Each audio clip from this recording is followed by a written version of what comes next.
आकाशवाणी मध्य प्रदेश से प्रस्तुत है प्रादेशिक समाचार।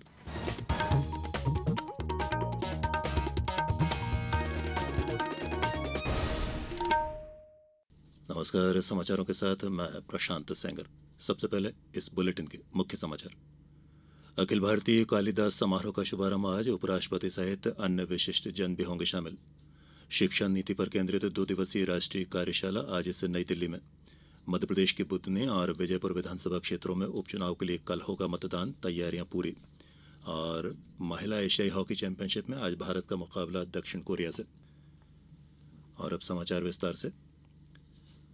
उपराष्ट्रपति जगदीप धनखड़ आज उज्जैन में आयोजित हो रहे 66वें अखिल भारतीय कालिदास समारोह में मुख्य अतिथि के रूप में शामिल होंगे।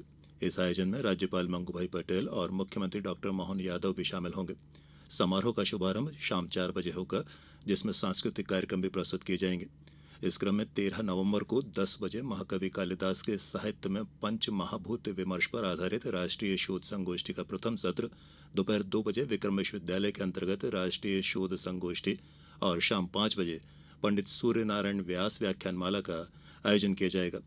इसके बाद शाम 7 बजे शास्त्र धर्मी शैली पर आधारित तथा पारंपरिक शैली से अनुप्रेरित नृत्य नाटिका का प्रस्तुतिकरण होगा। 14 नवंबर को शोध संगोष्ठी का द्वितीय सत्र व्याख्यानमाला कुटुंब व्यवस्था और हिंदी नाटक वसंत सेना का प्रस्तुतिकरण होगा। इसी तरह 15 नवंबर को संगोष्ठी का तृतीय सत्र व्याख्यानमाला कालिदास का पर्यावरण चिंतन, लोक गायन और नाटक अभिज्ञान शाकुंतलम की प्रस्तुति होगी। 16 नवंबर को संस्कृत कवि समवाय, अंतर विश्वविद्यालयीन संस्कृत वाद विवाद प्रतियोगिता और लोक नृत्य की प्रस्तुति होगी। 17 नवंबर को अंतर महाविद्यालयीन कालिदास काव्य पाठ, अंतर महाविद्यालयीन हिंदी वाद विवाद प्रतियोगिता और शास्त्रीय गायन होगा। 18 नवंबर को समापन समारोह होगा। समारोह के दौरान वर्ष 2022-23 के लिए कालिदास अलंकरण सम्मान से विभूतियों को सम्मानित भी किया जाएगा। केंद्रीय शिक्षा मंत्री धर्मेंद्र प्रधान आज राज्यों और केंद्र शासित प्रदेशों के सचिवों के साथ उच्च और तकनीकी शिक्षा पर केंद्रित 2 दिवसीय राष्ट्रीय कार्यशाला का उद्घाटन करेंगे। इसका उद्देश्य राष्ट्रीय शिक्षा नीति 2020 को लागू करने के लिए विभिन्न दृष्टिकोणों और पद्धतियों का प्रसार, रूपरेखा और कार्यान्वयन रणनीतियों को प्रभावी ढंग से लागू करना है। ये कार्यशाला ज्ञान को बढ़ावा देने और शिक्षा नीति के प्रभावी तथा सुचारू कार्यान्वयन को सुनिश्चित करने के लिए सभी हितधारकों को एक साझा मंच प्रदान करने पर भी ध्यान केंद्रित करती है। इससे देश में मजबूत, समावेशी और वैश्विक रूप से प्रतिस्पर्धी शिक्षा प्रणाली का मार्ग भी प्रशस्त होगा। त्योहारों के अवसर पर भारतीय रेलवे द्वारा लगभग 7,700 विशेष गाड़ियां चलाई गई हैं, जबकि पिछले साल 4,500 विशेष गाड़ियां चलाई गई थीं। भारतीय रेल ने इस वर्ष पिछले साल की तुलना में 70% अधिक विशेष गाड़ियों का संचालन किया है, जिनमें फेस्टिवल सीजन के दौरान 20 करोड़ से अधिक यात्रियों को लाभ मिला है। बताया गया है कि 4 नवंबर 2024 को 3 करोड़ से अधिक यात्रियों ने भारतीय रेल से यात्रा की। ये संख्या ऑस्ट्रेलिया और न्यूजीलैंड की कुल आबादी से भी अधिक है। भारतीय रेलवे द्वारा प्रमुख स्टेशनों पर की गई व्यापक व्यवस्था और विशेष गाड़ियों के परिचालन से ये उपलब्धि हासिल करने में मदद मिली है। इसी तरह पश्चिम मध्य रेलवे ने भी त्योहारी सीजन में 8 स्पेशल ट्रेनों से 50 ट्रिप चलाकर 100 सेवाएं उपलब्ध कराईं। यात्रियों की सुविधा के लिए रेलवे ने विशेष प्रबंध किए, जिसमें कतारबद्ध तरीके से यात्रियों को ट्रेन में प्रवेश की व्यवस्था देखने, भीड़ प्रबंधन के लिए अतिरिक्त कर्मचारी और रेल सुरक्षा बल के जवान तैनात किए गए।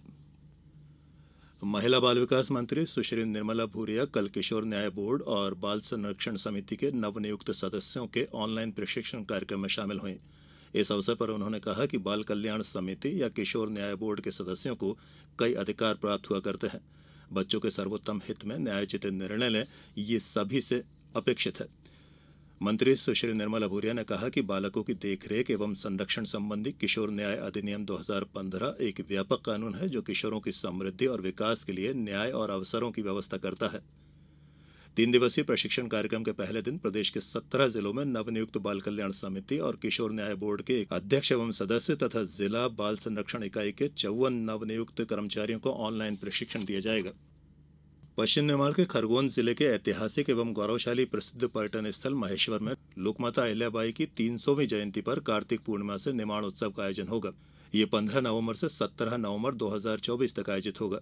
इस 3 दिवसीय निमाड़ उत्सव में प्रतिदिन शाम 7 बजे से सांस्कृतिक कार्यक्रम आयोजित किए जाएंगे। वहीं प्रतिदिन सुबह 8:30 बजे से नर्मदा रिसोर्ट सभागार में संगोष्ठियों का आयोजन होगा। निमाड़ उत्सव का शुभारंभ 15 नवंबर को उज्जैन के दिनेश शर्मा और सुप्रसिद्ध पार्श्व गायक सुदेश भोसले द्वारा मां नर्मदा की सांगीतिक आरती के साथ होगा।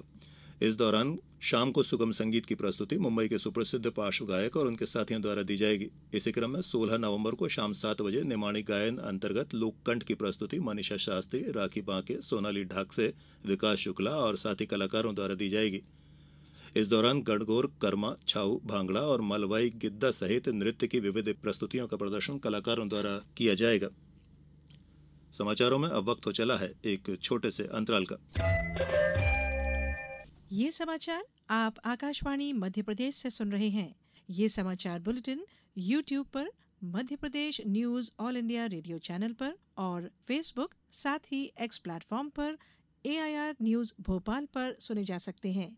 इसके अलावा आप हमारी वेबसाइट newsonair.gov.in पर अथवा न्यूज ऑन AIR ऐप पर भी समाचार सुन सकते हैं। अंतराल के बाद एक बार फिर आप सभी का प्रादेशिक समाचारों में स्वागत है। सीहोर जिले के बुदनी और श्योपुर जिले के विजयपुर विधानसभा क्षेत्र में उपचुनाव के लिए कल मतदान होगा। निर्वाचन आयोग के निर्देशानुसार सुबह 7 बजे से शाम 6 बजे तक मतदान की प्रक्रिया संपन्न कराई जाएगी। कलेक्टर और जिला निर्वाचन अधिकारी किशोर कुमार कन्याल ने बताया कि विजयपुर विधानसभा क्षेत्र में कुल 327 मतदान केंद्र हैं। इन मतदान केंद्रों पर 13 नवंबर को प्रातः 7 बजे से शाम 6 बजे तक मतदान की प्रक्रिया संपन्न होगी। उन्होंने बताया कि विजयपुर विधानसभा क्षेत्र में कुल 2,54,714 मतदाता हैं, जिनमें से 1,33,581 पुरुष और 1,21,131 महिला वोटर हैं। थर्ड जेंडर वोट की संख्या 2 है। इसके अलावा 103 सर्विस वोटर भी इस विधानसभा क्षेत्र में हैं।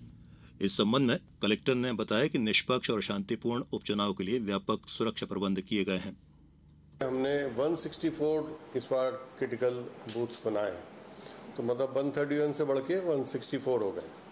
और पहले 5 अंतर जिला नाके चल रहे थे, अब हमने 6 और अंतर जिला नाका चालू किए हैं और 11 हमने अंतर जिला नाका लगा दिए हैं। जो अपने करौली जिले से 6 नाव घाट भी हैं, जिसमें कुछ में 2 में तो स्टीमर भी चलते हैं, जिसमें 4 व्हीलर तक रख लेते हैं, उन पे भी बल लगा हुआ है। और आसपास के सभी जिलों के एसपी साहब से लगातार कोऑर्डिनेशन है, उनके यहाँ से भी लगातार चेकिंग होगी। तो बाहर से कोई भी व्यक्ति जो है वो अवांछित तत्व नहीं घुस पाएगा, इसका पूरा हमने व्यवस्था की हुई है। वन विभाग ने राज्य सरकार की सौर ऊर्जा को बढ़ावा देने और प्रदूषण मुक्त वातावरण बनाने की दिशा में एक महत्वपूर्ण पहल की है। नर्मदापुरम जिले के मढ़ई स्थित सतपुड़ा टाइगर रिजर्व के पर्यटकों के लिए सोलर बोट का संचालन शुरू किया गया है। प्रदेश की ये पहली बोट होगी जो सौर ऊर्जा से संचालित होगी। अपर प्रधान मुख्य वन संरक्षक, वन्य प्राणी और क्षेत्र संचालक सतपुड़ा टाइगर रिजर्व श्रीमती राखी नंदन ने 10 नवंबर को सोलर बोट का उद्घाटन किया। और अब बात खेलों की करते हैं। महिला एशियाई हॉकी चैंपियंस ट्रॉफी में आज भारत का मुकाबला दक्षिण कोरिया से होगा। बिहार के राजगीर हॉकी स्टेडियम में कल भारत ने अपने पहले मैच में मलेशिया को 4-0 से हरा दिया। मलेशियाई टीम भारत की रक्षा पंक्ति को भेद नहीं पाई और वहीं कई पेनल्टी कॉर्नर खोने के बावजूद भारतीय टीम 3 गोल दागने में कामयाब हुई। इससे पहले उद्घाटन मैच में जापान और दक्षिण कोरिया के बीच रोमांचक मुकाबला 2-2 से बराबरी पर समाप्त हुआ। और अब इस बुलेटिन के कुछ समाचार संक्षिप्त में। ऊर्जा मंत्री प्रद्युम्न सिंह तोमर 12 नवंबर को नई दिल्ली में international convention and expo centre Yashobhoomi Dwarka में विद्युत मंत्रियों और विद्युत सचिवों के सम्मेलन में शामिल होंगे। लॉ कॉलेज अशोकनगर में आज से भूकंप रोधी संरचना निर्माण पर आधारित सिविल इंजीनियरिंग प्रोफेशनल्स के साथ 3 दिवसीय कार्यशाला का आयोजन किया जा रहा है। और शाजापुर शहर के सोमवारिया बाजार में गत दिवस कंस दशमी पर कंस वध कार्यक्रम का आयोजन हुआ। शहर में 271 वर्षों से ये अनूठी परंपरा चली आ रही है। प्रादेशिक समाचारों के इस बुलेटिन में अभी इतना ही। आज्ञा दीजिए। नमस्कार।